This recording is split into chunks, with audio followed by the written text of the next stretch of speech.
they looked at my CV and they were just like, oh, that's good, but you don't speak Norwegian, so just come back whenever you can master the language. And this were international. Hi guys, and welcome to a new video about how hard it was to get a job with her right skill sets. This is going to be part 1 of 3 of a little video series of 3 where Maria Paulo from Colombia is sharing her story of getting a job in Norway, socializing in Norway, and not only she is going to share her tips with you on how you can get your dream job. It took her 7 years to get her dream job here in Norway. So with that being said, let's just jump into Maria's story. Hi Maria, thank you so much for letting me into your house.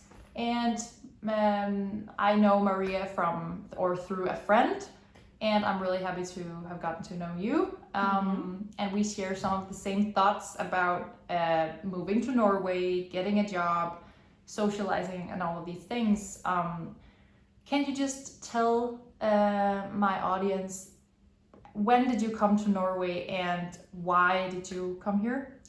Yes, my name is Maria Paula. I come from Colombia and I moved here in 2016, so it's already 7 years ago. And I moved here because somebody stole my heart. So we decided to move together here and try starting a life together and a family together in Norway. Right. And when you got here, did you get a job right away, or how did you get your first job in Norway? No, so before moving, my father-in-law was working in the oil industry, and he was very confident that my background would fit easily in every international company in this region. But unfortunately, that period was not so good for the oil industry. So it was difficult to get opportunities in that. But he had some people that he knew in a travel agency, and he recommended me to just explore the possibilities of working there. So I started to work in a travel agency first.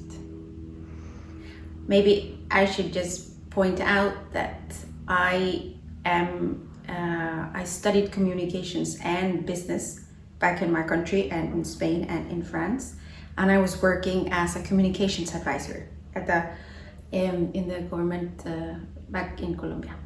Which is a pretty high... It's a high position. It's a high position, yeah. So coming here was kind of a shock. How did it feel to come here and get that, and you was like, yeah, you couldn't get what you wanted? Or how was your whole job journey from there? Yeah, it has been very interesting, challenging, and difficult, and at the same time very enriching. I can say it now, because when my father-in-law sent my CV and he just contacted some of his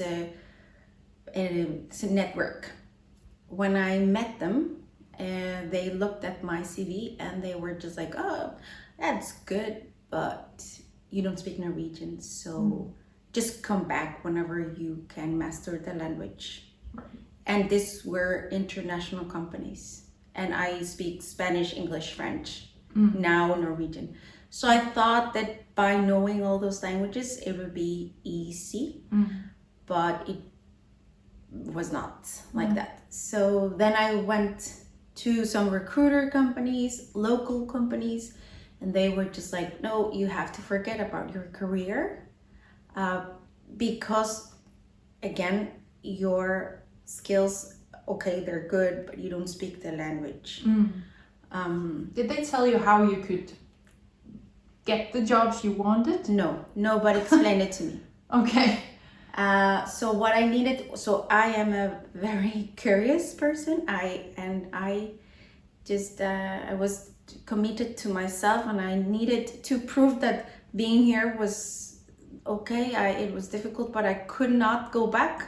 because I had invested my life, or I had planned to start a life with a Norwegian man, and well, it was here like we had thought to start in. I was going back to Colombia was an idea, but like taking away one person from Norway is difficult to get it to another place, especially when there is so much uncertainty around the world. So I had to just keep trying. I studied Norwegian. I learned Norwegian in 1.5 years. I started a new master's degree here, although even though I had a master's degree from Spain, that was not, they didn't approve it in Norway because it's from another, like a private school.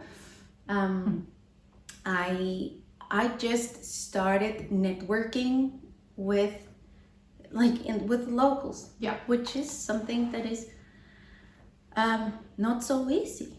So now you have gotten a new job in Oslo, which is really cool, and what you really want. Can you tell a little bit more about that job?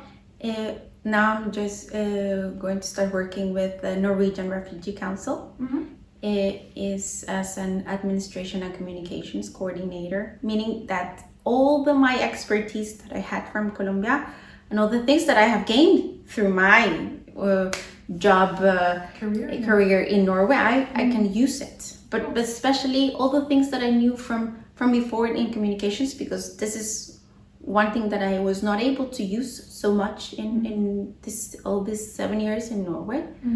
I can just go back to that and use it now. So that is really cool, because this organization is working with migration, of course, with refugees, and also is working with the global programs, which is an international thing, and it's it's in English, which is a neutral language, and also they have different programs that are based in Colombia, which means that I can actually do something for my country while being here, which was one of my biggest wishes and dreams when moving to Norway, because I knew how much aid Norway was giving to my country, and I was always looking for opportunities of how to be part of organizations, institutions, programs, projects, whatever, that were connected to my country, so I could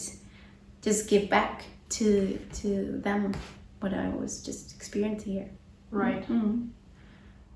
If you enjoyed Maria's first part and her story, make sure to give this video a thumbs up, and if you are curious about the next 2 parts, make sure to subscribe to this channel and hit the little bell so that you will get notified when I post a new video.